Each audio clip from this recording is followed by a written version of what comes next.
Annal Akashique, le pouvoir de dire oui. Alors, c'est une vidéo qui va être un petit peu surprenante, un petit peu décalée, parce que nous sommes dans une société où on dit de plus en plus non. On nous a expliqué que pour prendre notre place, il fallait dire non, que s'affirmer, passer par le non. Et en fait, on s'aperçoit que de plus en plus de personnes ont des blocages. Les personnes qui viennent nous voir en rendez-vous n'arrivent pas à avancer positivement dans leur vie. Et que le non, c'est pas forcément un pouvoir. C'est quelque chose qui, à un moment donné, quand c'est trop mal utilisé, trop utilisé, que ça prend la place sur les possibles, eh bien, ça va verrouiller la personne. Alors, qu'est-ce que c'est que le oui? Qu'est-ce que c'est que le non? Aujourd'hui, nous allons être dans le pouvoir de dire oui. On verra pourquoi, comment et oui à quoi. Il y a quelques années, j'avais tendance à beaucoup utiliser le non. Le non comme une affirmation de moi-même, parce que j'avais une éducation en souffrance. Et du coup, pour s'opposer, que ce soit à mon compagnon, que ce soit d'une manière générale dans la vie, eh bien, je disais très souvent non. Non, je ne veux pas. Non, ça ne m'intéresse pas. Donc, j'avais une vision de ma propre vie à contrario. Je savais exactement ce que je ne voulais pas de la vie. Mais je ne savais pas pour autant ce que je voulais de la vie. Qu'est-ce que je veux? Et c'était une question que me posait souvent mon compagnon. Mais qu'est-ce que tu veux? Je ne sais pas. Qu'est-ce que tu veux manger à midi? Je ne sais pas. Ça, c'était valable pour des toutes petites choses. Mais pour des choses plus importantes, j'utilisais très souvent le non. Et puis, j'ai commencé à faire quelque chose qui m'a beaucoup parlé, qui est du théâtre d'improvisation. En marge, bien sûr, de ma vie spirituelle. Je n'ai pas qu'une vie spirituelle, j'ai aussi une vie avec des amis, avec des partages, avec de la joie, avec du plaisir. Et dans ces plaisirs, il y a le théâtre. Et donc, le théâtre d'improvisation, à la différence du théâtre habituel, on est sur une scène et on doit improviser une scène, ce qui met en jeu notre créativité, ce qui nous permet de dépasser nos limites. Et c'est un côté complètement thérapeutique. C'est-à-dire qu'on est obligé de se dépasser soi-même et de sortir quelque chose en allant puiser dans sa créativité. Et j'en parle parce que ce soir, j'ai une séance et qu'au mois de septembre, on va faire un spectacle pour sortir justement notre créativité.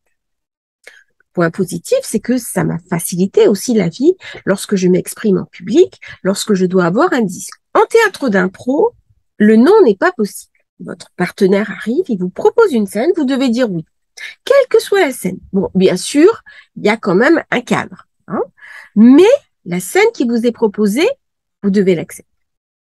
Qu'est-ce que vous allez dire? Oui, j'accepte. Est-ce que c'est un oui, mais ça peut. Mais le plus intéressant, c'est oui, tout à fait. Et oui, tout à fait.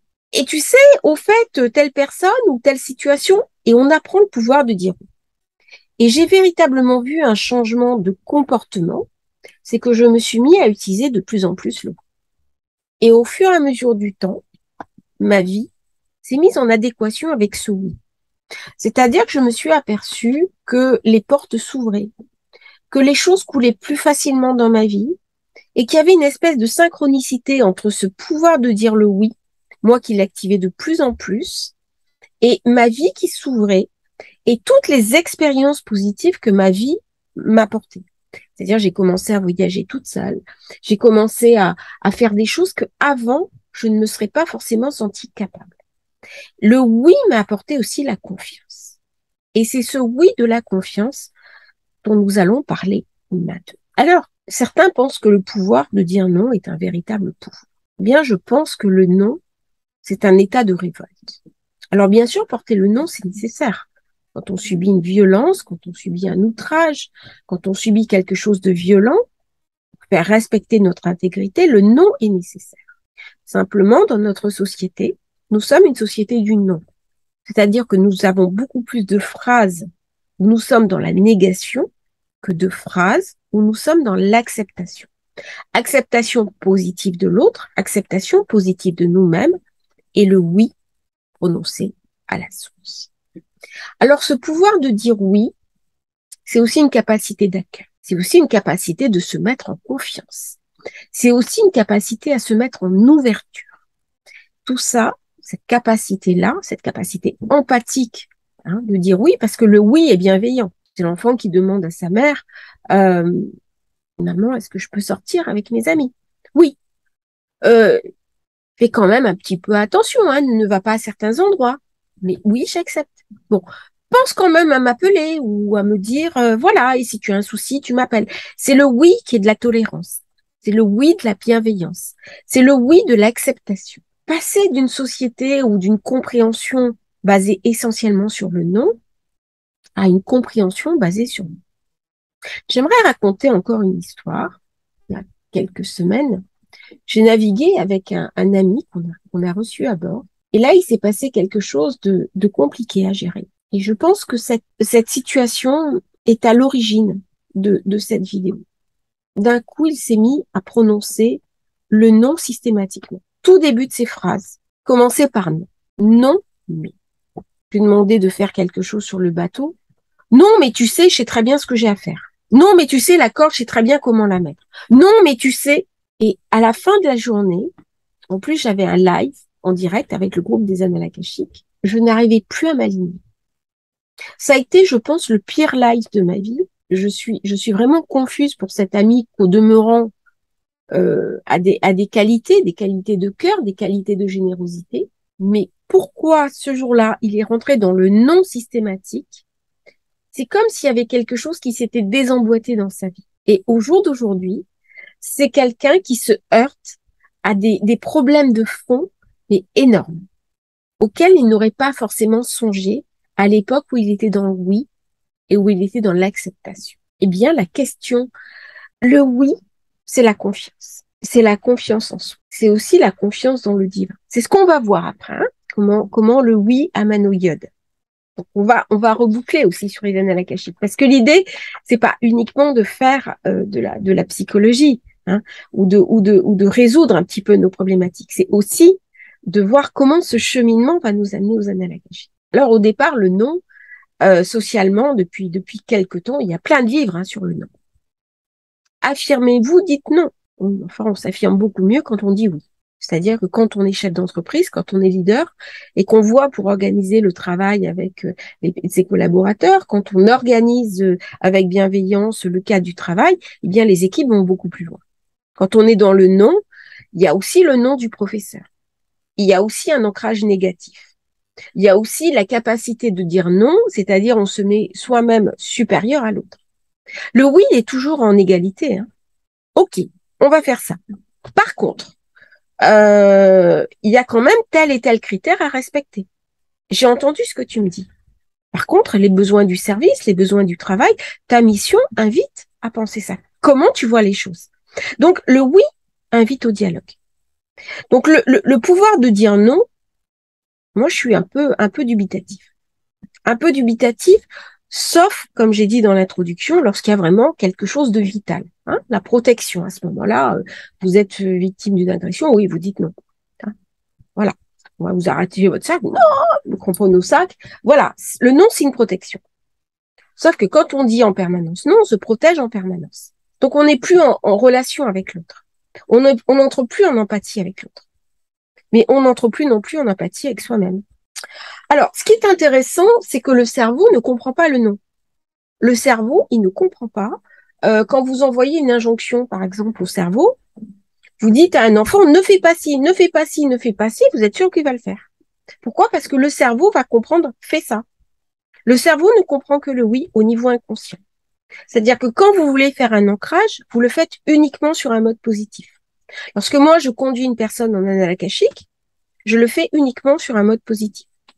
Hein, quand vous faites une régression vie antérieure, quand vous faites une guidance, hein, par la méditation guidée, par le rêve éveillé, c'est uniquement de l'injonction positive. Voilà, maintenant on est à tel endroit. Vous voyez quelque chose? La personne vous dit non. Ok, eh ben on va ailleurs. Est-ce que vous voyez quelque chose? Non. Bon, bah, c'est pas un problème. On accepte. On accepte l'idée qu'on ne voit rien. Ok. Ah bah ça y est, je commence à voir des choses. Parfait. Vous pouvez me décrire la scène? Et puis là, la personne, elle commence, elle est mise en confiance. Hein, on lui a ouvert les portes. Sinon, à force de dire non, bah, ça crée des coques. Et donc, le nom de l'injonction, hein, et ben le cerveau, il décode l'inverse.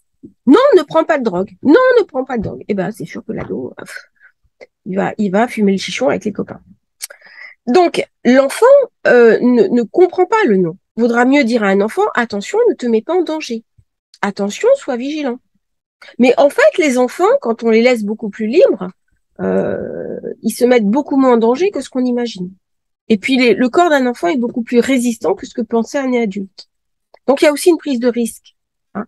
Dans le pouvoir du oui, il y a une forme de prise de risque. Le non, on est dans la protection. Je me protège, je m'interdis de vivre.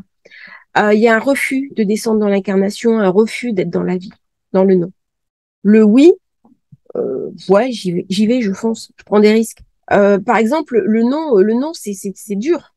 Hein. Vous êtes dans un couple, oui, j'aimerais bien qu'on fasse ça. Non, c'est cinglant, c'est dur. Euh, il y a une autre manière de communiquer.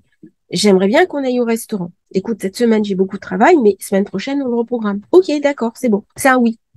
Le oui, il n'est pas forcément oui tout de suite. C'est pas un oui béni oui oui. Ça peut être un oui qui a condition. C'est-à-dire, ok, j'ai entendu ta demande. Là, tout de suite, je ne peux pas y répondre, mais on la programme. D'accord, il n'y a pas de problème. Hein, c'est un oui de l'acceptation. Le non va marquer aussi le doute. On vous invite à faire un projet. Ah non, je me sens pas capable. Bah là, tout est dit. C'est plus possible. On peut pas passer par-dessus. Par contre, ouais, ok, je viens ici. Il se passe quoi si j'échoue? Bah, écoute, on va venir t'aider. Tu n'auras qu'à demander de l'aide. Ok, d'accord. Voilà. Et là, on va rentrer véritablement dans le oui qui va autoriser la confiance.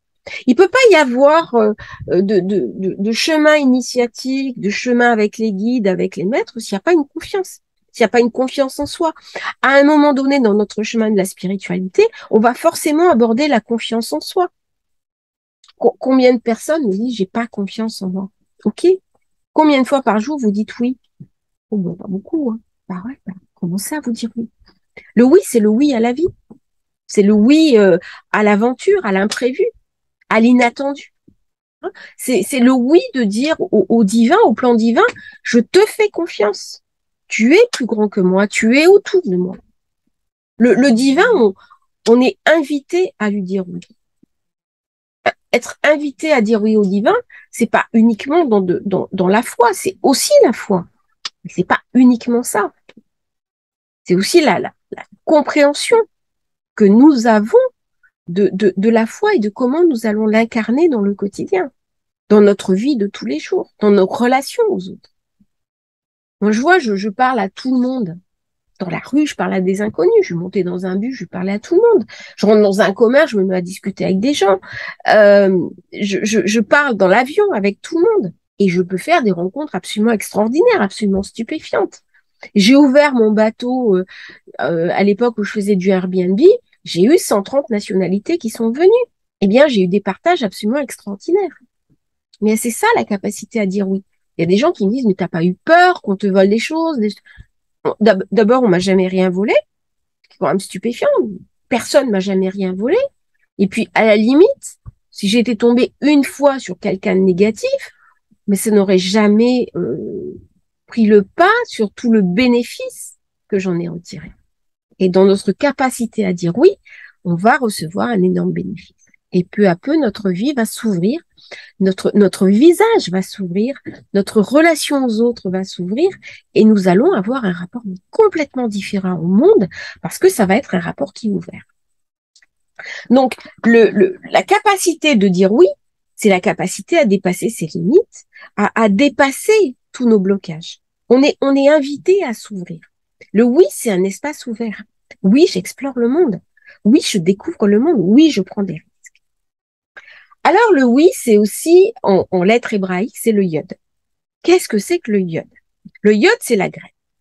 C'est la plus petite lettre de l'alphabet hébreu, mais c'est aussi la lettre divine. C'est la lettre de la graine qui va se manifester dans la matière via la malroute, qui est la rencontre de l'ovule et du spermatozoïde. Et c'est à partir de cette toute petite graine, eh bien, que la vie va démarrer. C'est le premier mot hébreu du nom de Dieu, qui est le Yod Kevavik. Au commencement, il y a une toute petite graine et une parcelle. Et cette parcelle, c'est le oui, c'est l'acceptation. Quand une femme demande à un homme, fais-moi un enfant, eh bien, pour qu'il y ait l'enfant, il faut une acceptation. Il faut une acceptation de la mère, consciente ou inconsciente, qui va préparer le nid, qui va préparer la nidification, et dans l'idéal, une acceptation du père. Et les deux oui vont se rencontrer. J'aimerais un enfant de toi. Oui. Souvent, c'est la mère qui demande. C'est peut-être le père qui demande. Je veux un enfant de toi. J'aimerais un enfant de toi. Oui. Et c'est dans le oui que la vie va germer. S'il y a le non, la vie ne peut pas germer. Le projet ne peut pas naître dans le non. Eh bien, c'est valable au niveau humain, c'est valable au niveau divin. C'est-à-dire que pour que le divin, la source, se manifeste, il faut une acceptation. Il faut une acceptation de l'âme de partir en voyage et de s'incarner dans un corps. Il faut une acceptation de recevoir en soi l'influx divin qui va venir et qui va nous habiter. Lorsque le, le médium, lorsqu'on reçoit en canalisation, on accepte, on ouvre, on se met en situation d'ouverture au niveau du chakra du cœur, au niveau de ces chakras, on ouvre et on reçoit l'influx divin en soi, on accueille.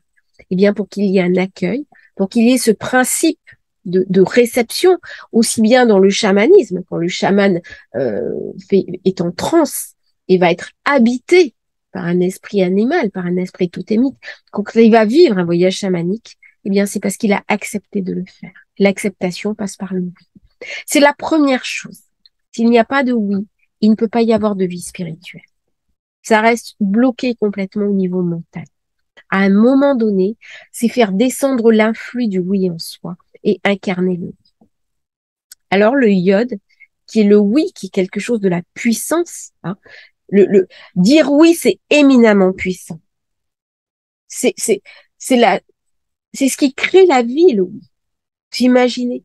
C'est ce qui crée la vie. C'est ce qui crée l'amour. Maman, est-ce que tu m'aimes? Oui, mon chéri. Oui, ma chérie. C'est la question de l'enfant. Dis maman, comment tu m'aimes? Plus grand que l'immeuble, plus grand que New York? Oui, ma chérie, je t'aime plus grand que New York. Plus grand que le monde? Oui, ma chérie, je t'aime plus grand que le monde. Plus grand que l'univers? Oui, ma chérie, je t'aime plus grand que l'univers. Mais c'est ça. Le message de l'amour, c'est le oui. Et quand on pose le oui, ce iode, eh bien, quelque part, on est en lien avec le divin et donc les annales akashiques. Alors, ce iode, il arrive dans ce pouvoir du dire oui après 9 mois. C'est la 9e lettre, c'est l'enfantement. On est dans le symbole de la graine qui va sortir, qui va donner naissance à l'enfant. Et dans le premier cri, eh bien là, on est dans le commencement. On est encore dans la manifestation de la graine qui va grandir, qui va grossir. Eh bien, le pouvoir du oui, c'est pas quelque chose qui nous est forcément donné au départ. C'est quelque chose qu'on va apprendre. Et là-dessus, dans l'apprentissage du oui, les annales akashiques peuvent nous aider. C'est-à-dire que quand on va dans les annales akashiques, les guides ne disent pas non. Lorsqu'on va demander une rémission au maître du karma, ça m'est arrivé encore ce matin qu'on a demandé une levée du blocage, les guides vont écouter. Les maîtres du karma vont écouter. Mais quand la personne demande, on va parfois lui demander pourquoi. Le pourquoi, c'est pas un non. On lui demande pourquoi. Quelle est son intention? À la fin, au final, c'est le oui qui l'emporte.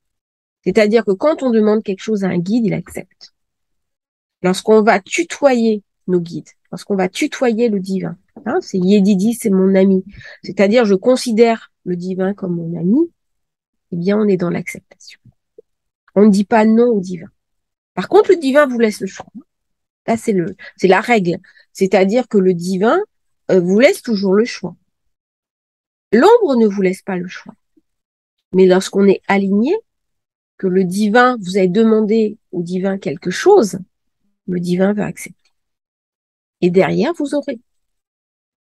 Alors, il y a quand même quelque chose qu'on n'a pas compris. Moi, je me suis quand même posé la question. Alors là, on quitte un petit peu les annales akashiques. Mais comme je dis, mes transmissions, des fois, c'est un peu, ça part un peu dans tous les sens.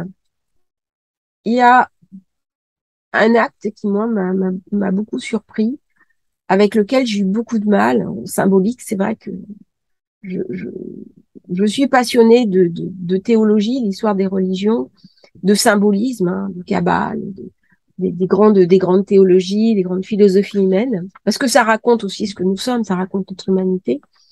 C'est le sacrifice d'Abraham. Comment le divin peut demander à un père de sacrifier son enfant? Pour moi, en plus, il dit oui.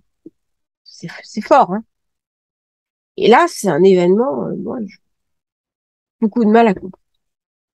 Et là, l'éclaircissement est arrivé il y a quelques jours, en fait, sur le sacrifice d'Abraham. C'est qu'à cette époque-là, à l'époque d'Abraham, il y avait le culte de Baal. Et le culte de Baal, c'était des sacrifices humains. Et en particulier des enfants. Alors, c'est très cruel, hein, je vais pas l'exposer là. Mais ils ont retrouvé des enfants sacrifiés. Il y a des traces, hein, de ces sacrifices. Bon, ceux qui veulent chercher, ils iront voir le sacrifice à Baal. C'est Baal, c'est le dieu Baal, Mésopotamie. Et il y a des traces au musée de la reine Rania de Jordanie. Donc en Jordanie, on a voilà, des restes. Donc ça prouve que ça a vraiment existé, hein. C'est pas de la légende urbaine. Là, on est vraiment dans des cultes anciens assez mortifères, assez morbides. Et donc, j'allais dire l'ancien des jours, le Elohim, va demander à Abraham de tuer son fils. Et là, Abraham, c'est insupportable pour lui. Et quelque part, ça s'inscrit dans la logique. Est-ce que je suis dans une nouvelle conscience ou est-ce que je suis dans l'ancienne conscience? Parce que dans l'ancienne conscience, on sacrifiait les enfants sans problème. Donc Abraham ne comprend pas très bien ce qui se passe parce que lui, il est dans une nouvelle conscience. Et en même temps, Elohim lui demande de sacrifier son enfant. Et là, il fait quelque chose d'incroyable, qui est le maximum de la confiance. Il dit oui. Oui, je vais sacrifier mon enfant. Et là, en fait, c'est une histoire de oui. Ce que j'avais pas du tout compris. Moi, je me disais, mais comment est-ce qu'on peut, c'est pas le divin, c'est l'ombre, c'est pas possible. Comment est-ce qu'on peut exiger de ça d'un père? C'est pas possible. Ça me révulse. Et là, Abraham dit oui. Et donc, il s'apprête à faire le sacrifice et il en est empêché par le divin qui retient son bras. Donc, il dit oui. Et en fait, oui, ton fils a le droit de vivre. Je retiens ton bras, ton fils a le droit de vivre. Et en fait, c'est une histoire de confiance. Et le sacrifice d'Abraham, en fait, c'est la confiance que nous pouvons incarner dans le divin. C'est-à-dire le divin, par le biais des annales akashiques, il nous laisse notre libre arbitre. C'est-à-dire que même s'il nous demande de faire quelque chose, on a le choix de le faire ou de ne pas le faire. Hein? Ça, c'est vraiment fondamental. C'est-à-dire le libre arbitre est une des manifestations du divin. C'est une manifestation de la lumière. Et nous avons le choix. C'est-à-dire qu'on est incarné ici, dans cette vie, non pas comme soumis à l'autorité, mais comme une émanation du divin. On est une émanation en spiritualité, on est là pour accueillir, pour recevoir. Mais nous avons aussi notre cheminement, nous avons aussi le choix de notre cheminement. Nous avons le choix des moments d'arrêter de croire ou d'arrêter notre vie spirituelle. Est-ce qu'on va la reprendre un jour? Moi, j'ai arrêté pendant des années toute spiritualité, j'en pouvais plus. J'ai commencé mon chemin spirituel, j'avais 8 ans. Bah forcément, il y a des moments, j'ai fait des crises, c'était too much. Et en plus, ça s'articulait pas sur des choses positives. C'est-à-dire, au plus j'avançais, au plus je progressais, au moins il y a des bonnes choses qui arrivaient. Donc à un moment donné, j'ai dit, c'est plus possible. À quoi ça sert tout ça? Quel est le sens de tout ça? Je suis en train de faire fumette au plafond. Hein, je fais spider cochon, je marche au plafond. Et j'ai arrêté tout ça. Puis à un moment donné, c'est revenu et ça faisait sens, ça reprenait sens. Soit au milieu d'une crise, soit après une crise, soit pour vraiment quelque chose qui avait du sens. Et donc, cette articulation d'accepter ce divin en soi, de l'incarner, de prendre en main notre libre arbitre pour prendre en main notre vie, eh bien, ce que le divin attend de nous, c'est le oui. Je te demande de prendre en main ton destin. Tu acceptes ou pas? Oui. Est-ce que tu vas accepter de te faire confiance? Oui. Est-ce que tu vas accepter les risques de la vie? Oui. Quand on a peur en permanence, par exemple, il y a bon, je ferai un module, hein, sûrement sur la peur. on prend pas de risque. Du coup, on n'est pas vivant. Dans le pouvoir du oui, c'est accepter le principe, l'idée que nous pouvons nous tromper. Où est le problème? Il n'y a pas de problème. La vie, c'est ça. C'est ce que nous racontent les annales akashiques. Quand on va, par exemple, dans les annales akashiques, rencontrer les guides et les maîtres, c'est très rare qu'ils disent non, je ne te donnerai pas l'information. Ça m'est arrivé une fois. Là, j'étais embêtée par rapport à la personne. Non, non. Et là, j'ai demandé pourquoi. On m'a dit parce que si on lui donne la réponse, on va lui confisquer son libre arbitre. Donc, c'est à elle de poser le oui. On ne peut pas poser le oui à sa place. C'est très grave quand vous dépossédez quelqu'un de son oui. Quand les parents, par exemple, dépossèdent leurs enfants du oui. Vous avez des sociétés, par exemple, y compris pas forcément, enfin des sociétés où aux États-Unis, dans certaines régions, ce sont les parents qui décident pour leur fille qui elles doivent épouser. On dépossède la fille du oui. C'est quelque chose d'aussi important que le mariage. Ça fait des séquelles, hein. Le oui, il doit appartenir à la personne. La personne, elle doit être libre de son oui. Et quand on est enfant, eh bien, éduquer ses enfants à dire oui, à savoir à quel moment on doit dire oui. Parce que c'est ça, hein, c'est pas oui à tout, c'est pas oui en permanence. C'est pas j'accepte tout, mais accepter le oui. Puis à des moments, eh bien, le nom de ma protection, le nom de mon intégrité va venir. Quel moment je vais poser le nom de mon intégrité et de ma protection? C'est ça qui est intéressant quand on va être dans les annales akashiques. Oui, tu veux avoir accès à tes vies antérieures, oui. Tu veux avoir accès à ta mission d'âme, oui. Tu veux avoir accès à ton chemin de vie, comme ça, oui. Ok. Et tout c'est clair. Tu veux voir ton père qui est décédé, ta cousine qui est décédée, oui, on va aller voir. On va aller voir. Eh bien, ça, c'est le oui de la confiance, c'est le yod. Et en fait, dans les annales akashiques, on est invité à se reconnecter sur le oui, qui est le oui du yod. Il a fallu un oui pour que la création existe. Dans le non, la création ne peut pas exister. Il ne peut pas y avoir de manifestation dans le non. Le non est un arrêt. Était-ce à dire que le oui, c'est le bien et le non, c'est le mal? J'aime pas ça. J'aime pas cette idée binaire cassée. Parce que des fois, le non est nécessaire. Hein. Quand un enfant vit des violences, quand une femme vit des violences, quand un homme vit des violences, quand dire non à la guerre, c'est positif. Maintenant, est-ce que ça porte? Pas sûr. Si on disait oui à des négociations de paix, peut-être que ça porterait beaucoup plus. Et c'est ça, en fait, cette création.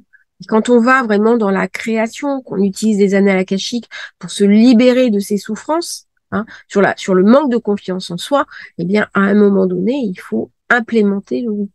Et au plus on va le dire, l'implémenter au quotidien. Alors, au départ, c'est sur une petite chose. Hein, c'est avec les enfants, avec son conjoint, comment on va s'ouvrir au oui, avec ses collègues de travail, avec soi-même. Tiens, j'ai envie de me mettre à ça. Voilà. Deux choses qui arrivent. Ah oui, j'ai pas le temps. Bon, en fait, c'est faux. Quand on a envie de faire quelque chose, on prend, mettons, une demi-heure de son sommeil. On dort une demi-heure de sommeil en moins. Puis à la fin de la journée, à la fin de la semaine, sur 7 jours, 7 fois une demi-heure, bah, ça fait du temps. C'est une discipline. Ah oui, mais la vie spirituelle, c'est aussi ça. C'est aussi se mettre une discipline. Moi, tous les soirs, par exemple, bah, je suis un enseignement. Tous les soirs, je suis à peu près entre une demi-heure et 1 heure de l'enseignement. Des fois, je suis tellement fatiguée que je m'endors dessus. Il m'est arrivé de tomber avec mon audio ouvert. Mais à ce moment-là, je le reprends. Et puis, dans la nuit, des fois à 3 heures du matin, je finis l'audio, ou le matin à 6 heures. Voilà. Je prends une demi-heure de mon sommeil pour faire ça. Oui, je peux. En fait, le temps, il est extensible. Les personnes me disent, non, mais le temps, ça peut pas s'étendre. Si, ça peut s'étendre. Oui, j'ai besoin de beaucoup de sommeil. Moi aussi, j'avais besoin de beaucoup de sommeil. Sauf que j'utilise des, des, des techniques, d'abord des techniques, et puis après des produits naturels qui font que j'ai moins besoin de sommeil. Et puis avec l'âge, on a aussi moins besoin de sommeil. Donc le oui est des fois différé dans le temps. J'ai pas l'argent. Ça, c'est autre cause du non. J'ai pas l'argent. Qu'est-ce qui vous empêche, par exemple, de gagner un petit peu plus, de faire des gardes d'enfants, de trouver des solutions opportunes, de vendre des objets sur Etsy, sur Le Bon Coin, voilà, qu'est-ce qui vous en empêche? Des fois, un petit peu de l'imagination aussi dans le oui. Hein. Le oui, il doit nourrir aussi l'imagination. Ou alors trouver des solutions pour avoir des formations qui sont moins chères, pour avoir de l'information, lire des livres. Voilà, on arrive.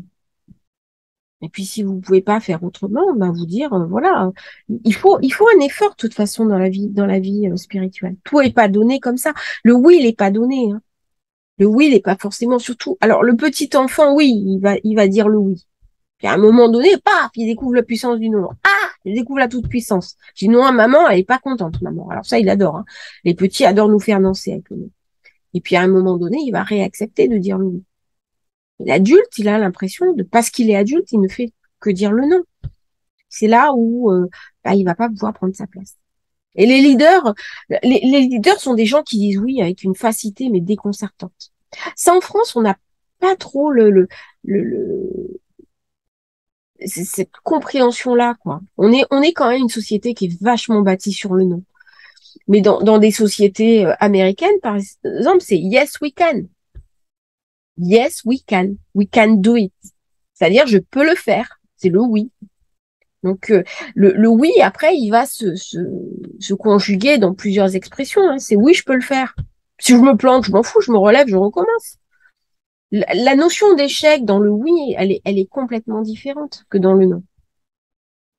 Le nom de l'échec, c'est de toute façon, on est tombé, on se relèvera pas. C'est fini. C'est fini pour moi. J'ai monté une boîte, je fais faillite, c'est bon, je suis tombée, je suis à terre, je ne me montrerai pas. Le oui qui tombe, je dis bon, bah ok, j'ai eu un pépin, je suis tombée, je me remonte. Et puis je veux recommencer ailleurs, autrement, différemment, autre chose, un autre projet. Et j'ai confiance. C'est ça, la puissance du oui. Ce qu'on voit en impro. En impro, on le voit bien. Et en fait, cette compréhension du oui, cette compréhension du yod, c'est ce qu'on a en haut. Quand dans le monde de l'en haut, on est dans l'acceptation, hein, j'accepte d'être ton réceptacle. Allez, tout va descendre en moi, hein, à condition que je sois branché sur les guides et les maîtres, hein, bien sûr. C'est un oui aussi, voilà, on a quand même des exigences dans le oui. On n'est pas obligé de faire un oui, j'accepte tout, y compris les entités. Non, non, c'est pas ça. D'ailleurs, les entités, quand on est dans le oui, dans la joie de vivre, parce que le oui conduit à la joie. Ça, c'est un truc de fou. C'est-à-dire que quand vous dites oui à beaucoup de choses, la joie, elle arrive. Hein. Ah oui, c'est le non qui est dans la tristesse, dans la déprime, dans la dépression. Moi, c'était à l'époque où j'étais le plus déprimée dans la dépression nerveuse. J'arrêtais pas de dire non. Hein. Je disais non à tout. Hein. Je disais même non à la vie. Alors, c'est dire. Hein. Parce que la dépression, c'est une négation de la vie. La vie, elle n'est pas faite pour ça. La vie, elle est faite pour être joyeuse. Quand on voit plus la vie, quand on est dans la souffrance absolue, quand on est dans la nuit sombre de l'âme, on peut dire le oui. Le oui, c'est la lumière. Alors ça, le oui, c'est la lumière. Et ben, à un moment donné, quand on s'ouvre donc on ouvre ses chakras, on accepte ce qui nous remplit, c'est-à-dire on est un réceptacle. Alors dans le réceptacle, il faut toujours une partie de vide. Pourquoi ? Parce que si quelque chose de nouveau arrive, il faut qu'on puisse l'emmagasiner. Donc on ne doit jamais être un réceptacle plein. On est toujours un réceptacle qui se remplit et qui distribue. Donc quand on se remplit trop, eh bien on distribue à autrui. Hein, on enseigne, on transmet, on diffuse, y compris gracieusement, comme là je suis en train de faire, pour laisser de la place. C'est-à-dire que soi-même, pour être dans l'apprentissage, eh bien il faut avoir diffusé soi-même son enseignement. Et là, on va se remplir. Et pour se remplir, eh bien c'est le pouvoir du oui. C'est le pouvoir du yod. Et ça, c'est en lien, justement, avec le temple sacré en soi. Hein, ce temple sacré qui nous habite. Cette compréhension du temple, elle est très profonde. Et bien, dans ce temple sacré qui nous habite, eh bien, c'est le règne du oui. C'est là où nous ouvrons, avec tous nos chakras ouverts, à plus grand que nous-mêmes, à notre vie spirituelle, à la reliance avec le sacré. Et c'est là où nous l'acceptons et où nous lui disons oui. Voilà, eh bien, je vous remercie pour votre écoute. Je vous remercie de m'avoir suivi sur ce chemin de la puissance du oui, le pouvoir de dire oui. Merci à vous et puis à demain pour une nouvelle vidéo.